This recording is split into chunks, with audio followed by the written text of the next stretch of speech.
And we begin with breaking news. A man is seriously hurt after he was hit by a light rail train. Live pictures at the scene.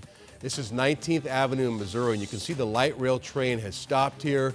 And as we're zooming in, it looks like that front bumper had been impacted and is laying there on the track. So Phoenix Fire telling us the man was taken to the hospital in critical condition. Police now investigating what led up to that crash, but it looks like the light rail section in this area, again, 19th Avenue, Missouri, is shut down right now after an accident involving a pedestrian and a light rail train. If we get more information, we'll bring it to you. Looks like the street is also impacted here. We'll bring you more information within this newscast. It only took seconds for an RV to go up in flames. This video showing what's left of that big camper burning on the side of the Loop 101 in the North Valley. The smoke visible across a big chunk of the valley. Thanks for being here for 12 News at 10. I'm Troy Hayden. Thankfully, the couple inside and their dog survived that fire, but it went up fast. 12 News journalist Gabriela Becerra spoke with them in studio tonight. Gabby? Well, Troy, that couple is just thankful to be alive tonight. What started as a pop tire turned into this fiery mess, but they're grateful to the people who helped along the way. As the Reeds watched their RV catch fire, you gotta look at the bright side. this thought crossed their minds. There it goes. Yeah. You know, I mean, we knew that we were okay. We knew the dog was okay, and all these people were helping us. So Everything. it's just material things. Yeah, everything you know? in it is replaceable. Rick and Beth Reed with their dog Mac were traveling to Prescott when their RV blew a tire near the Loop 101 and I-17 interchange. We're in trouble. We got fired. Within seconds, they tell me thick black smoke filled the camper. From me to you was about all we could see. That smoke just billowed from the back. Acting quickly, the Reeds and Mac all escaped, but their RV, a car in tow, and everything inside is now charred rubble. I was afraid. She was kind of in shock. Yeah, a little bit in shock. Yeah. It's a lot. It's a lot. But when I asked the Sun City couple about what happened, Great to be alive. they weren't focused on what they lost, Everything is replaceable. but on the dozen or so people who stopped to help them. People need to hear the good things sometimes, you know? You hear all the bad, but you need to hear the good. The good drivers making sure they got out and bringing them water. The Reeds say they were blown away by the generosity of strangers. You don't see that all the time. It's a whole different world sometimes, and this was fantastic. Finding their kindness helped turn this horrible loss into something positive. The thing I'm the most grateful for is all those people that helped us. They were just so amazingly kind. And I just want to say thank you to all of them. And the Reeds tell me they're still working through the insurance end of things, but they say they're going to take a break from camping for a while. Troy? Yeah, and those RVs can go up so quickly. It was very fortunate they could get out, especially when they couldn't see Gabby. Definitely. They said it all happened within seconds, and they just made sure to grab the dog and get out. All right. Thank you, Gabriela. Just into the newsroom, a man who was shot in downtown Phoenix earlier today, we've learned, has died. Officers were called to the Burton Bar Library this afternoon on Central Avenue and McDowell Road after a man with a gunshot wound walked into the library looking for help. Officers did find a scene nearby, and they're still investigating what led up to the shooting. Family of 5 is burned out of their home tonight after a fire in Phoenix. About 6 tonight, a garage caught fire near 16th Street in Missouri. You can see firefighters here attacking those flames. Crews were able to get the fire out. Nobody was hurt, but the family had to leave their home because of smoke and water damage. The cause of that fire is being investigated. A Sun City firefighter injured while battling a house fire this afternoon. It was a back patio near 99th Avenue in Grand that caught fire, then spread to the main house. And one firefighter was hit by a piece of falling drywall. He was taken to the hospital for neck pain, but he's doing better. He was released. A couple of other firefighters were treated at the scene for heat exposure. It was a very hot day today.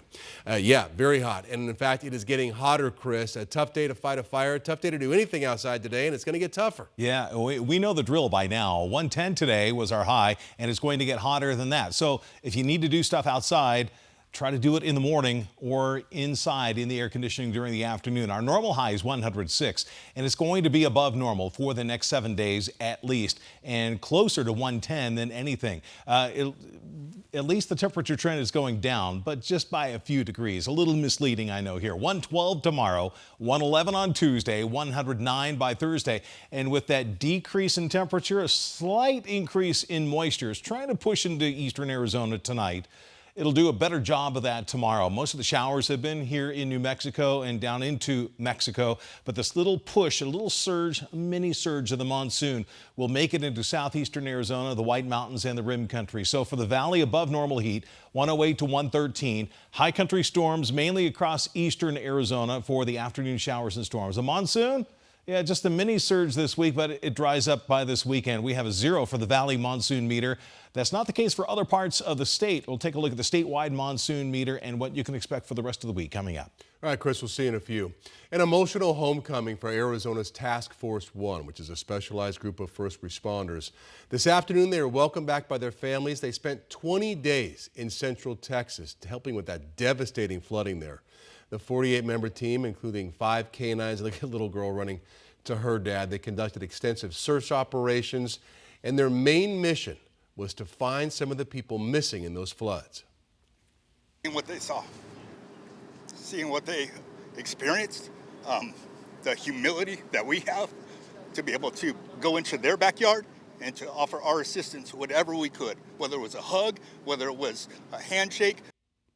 The task force members now have 48 hours off to relax and re-energize, and then they're heading back to work. And because of the nature of that work, nearly 1 in 3 first responders develop post-traumatic stress disorder. And one of them is Phoenix firefighter paramedic Gary Nolte. While on the job, he's responded to some very intense scenes, as you can imagine. And after months of struggling with insomnia and depression, he finally connected with the 100 Club of Arizona. Through a grant, he was able to get crucial treatment, and now he's working to help others. We're not human if these calls don't bother us. My son is actually a fireman, and I want it better for him so that he has a healthy, long career. If you or someone you know is struggling, there are resources posted on 12news.com, first responder or not.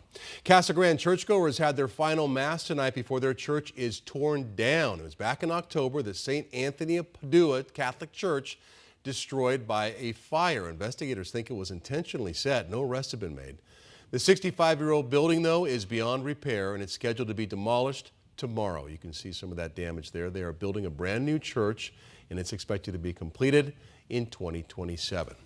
So coincidence or retaliation? That's the question a Scottsdale business owner is asking after he got an unwelcome surprise from code enforcement just after speaking out to 12 News about a problem he was having. The business owner, frustrated after a city construction project shut down roads near his business without warning. He said it really hurt his business. So that story got immediate attention, and not just from the construction company. 12 News journalist Bianca Bono spoke to the business owner, who thinks the city may have retaliated against him for speaking out. We had it out here. Corey Pilger, the owner of Best Life Nutrition in Old Town Scottsdale, showing where he's kept his sign on Goldwater Boulevard for the past 8 years. It was between the planter bed and the light pole. So you can imagine his surprise when a city code enforcement officer showed up telling him it's a violation and it needs to be moved. Where they had us put it is now pretty much right in the middle of the sidewalk that people now need to walk around it, which seems silly to me. She also said, well, do you have a permit for all your patio furniture? The unexpected visit from the inspector happened on July 11th, 48 hours after he did an interview with 12 News. Timing seems very suspect. He was speaking out about a construction project happening around the corner that came without warning. He says the confusing road closed signs prevented customers from being able to park, leading to a sudden 75% drop in business. His interview sparked immediate change. The city manager acknowledged a mistake had been made. Signs were moved, and the city vowed to require proof from contractors moving forward showing that they've provided advance notice of construction work. But Pilger believes it also may have led to the inspector knocking at his door. Felt like retaliation. I can see why. Scottsdale Mayor Lisa Borowski says she shared Pilger's concerns about the timing of the code enforcement visit. And as soon as I heard about it, I immediately checked in with staff to see what on earth was going on, because that certainly is not at all how we would respond to a business owner's concerns. What did you learn when you started asking questions about what had happened?